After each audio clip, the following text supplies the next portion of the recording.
हमारे देश की राजधानी दिल्ली से आए हुए प्रदेश अध्यक्ष माननीय श्री रामकृष्ण गोला जी को बड़े ही आदर और सम्मान के साथ यहाँ पर आमंत्रित करता हूँ। मुझसे निवेदन करता हूँ कि वे अपनी वाणी से हम सबको आशीर्वाद दें।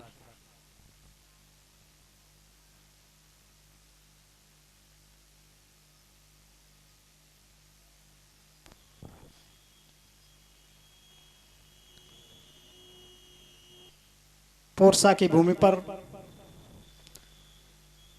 नागाजी धाम धर्मशाला और इस मातृभूमि को कोटि कोटि नमन करते हुए मंच पर आसीन संतगण और हमारे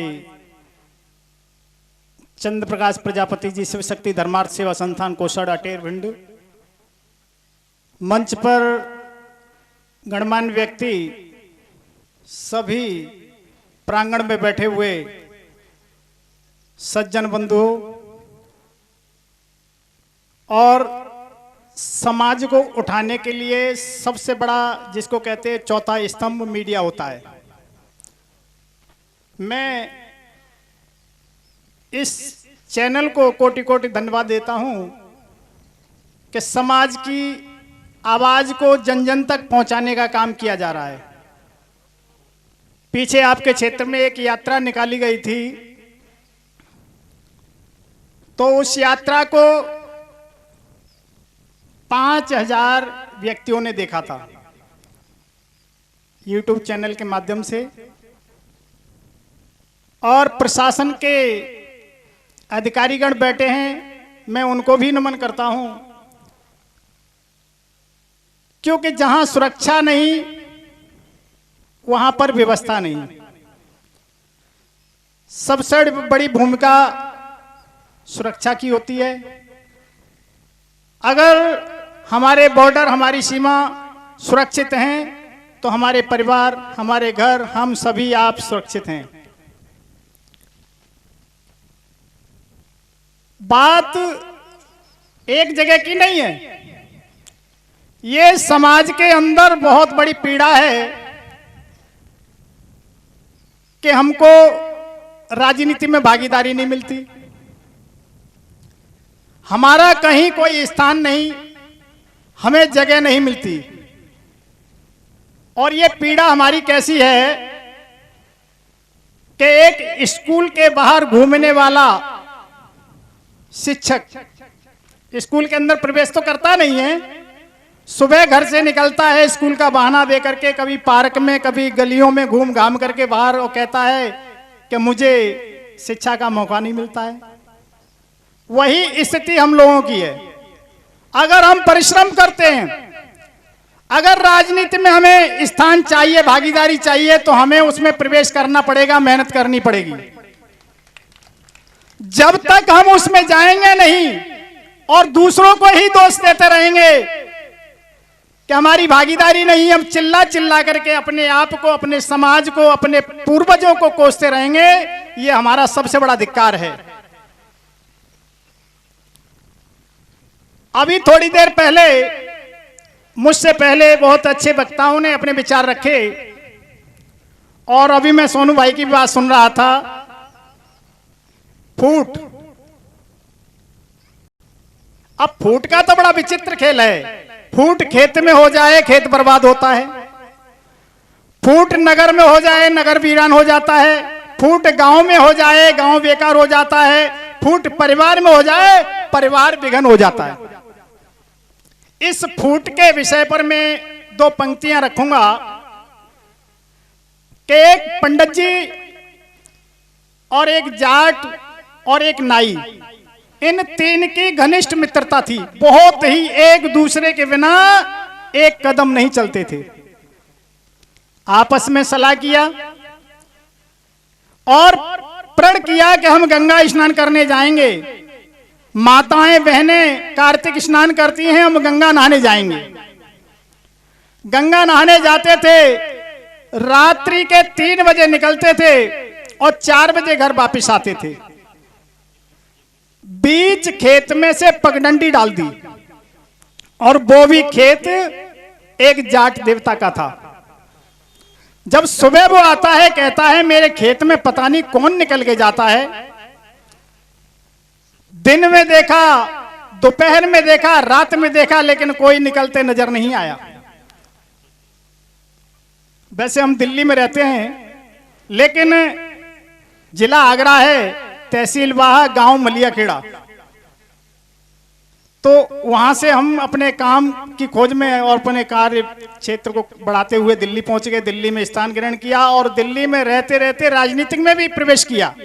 35 साल से राजनीतिक मंच पर जाने का मौका मिला और छोटे छोटे पदों पर रहते हुए आध्यात्मिक क्षेत्र में मानव उत्थान सेवा समिति, सतपाल जी महाराज जिसके हमारे पूज्य महाराज जी हैं, उस संस्था से भी मैं 35 साल से उसमें काम कर रहा हूं।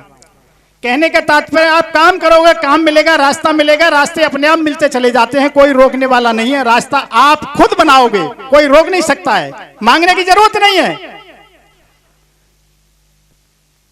जब मेहरा रात को डाला खेत में और जब दिखाई दिए कि 3 व्यक्ति हैं, उसने देखा इन 3 से मैं मुकाबला नहीं कर सकता, क्योंकि ये 3 अगर एकत्रित हो गए तो मुझे पीट देंगे। इंतजार किया सुबह का, वो निकल के लौट के 4 बजे आए तो हाथ जोड़ करके कहना कि भैया राम राम, के राम राम भाई, राम राम, कि भाई आप कौन हो? पंडित जी ने सबसे पहले अपने सीने पे, भाई मैं तो पंडित जी हूं और ये जाट है और ये नैया है। तो पंडित जी को तो प्रणाम कर लिया और जाट को गले लगा लिया और नाई का गलेमान पकड़ लिया। जाट को तो कह दिया तू तो मेरा भाई है, तेरा मेरा कोई बंटवारा नहीं है, भाई भाई का खा ले, कोई फर्क नहीं पड़ता है। और ये मेरे कुलगुरु है पंडित जी महाराज, इनसे भी कोई फर्क नहीं पड़ता। लेकिन कमीन तू मेरे खेत में कैसे घुस गया? पंडित जी मुस्कुरा रहे हैं कि उनकी पूजा हो गई और जाट खुश हो रहा है कि मेरा तो भाई है। ठाड़ो नाई को ऐसे पिटे कचरन को चोर पिटे जैसे, मार मूर बगदाद किया। नाई में 5-7 मार के साइड कर दिया। अब देखा कि पंडित जी हल्के हैं और जाट देव जो है तगड़ा है, तो जाट को तो गले लगा लिया कि भाई भाई का क्या बटा है, हमारा तुम्हारा कोई कुछ नहीं बटा हुआ। लेकिन ये कुलगुरु नहीं है, सत्यानाशी है, जिस थाली में खाते हैं उसी में छेद करते हैं। मेरे खेत का इतना नाश हो गया, ये कुलगुरु होते तो गुरु को शिक्षा देने का काम होता, ये समझा देते, समझाया नहीं। पंडित जी में 5-7 मार दिए। पंडित जी को पीटने के बाद अब कहता है कि भाई नहीं, सत्यानाशी है, आस्तीन का सांप है तू। अरे तुझे ये पता था मेरे भाई का खेत है तो 3 को साथ लेके चल रहा था, मेरे इसमें कितने गेहूं का नुकसान कर दिया। और लठ उठा करके 5-7 लठ उस अपने भाई जाट में पीट दिए। फूट का भैया होत बुरा परिणाम। नाई पंडित जाट देव ये 3 मित्र कहलाते थे। प्रातः काल उठ कर गंगा नहाने जाते थे और फूट का भैया होत बुरा परिणाम। फूट ने ही तीनों को पिटवा करके साइड कर दिया।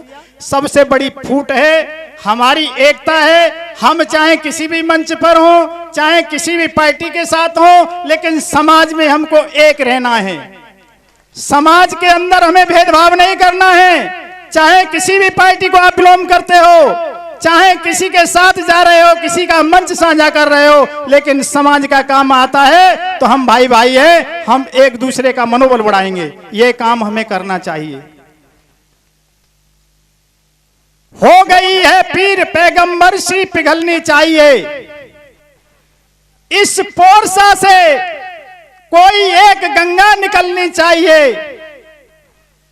हंगामा करना मेरा मकसद नहीं, मैं तो ये कहता हूं कि सूरत बदलनी चाहिए।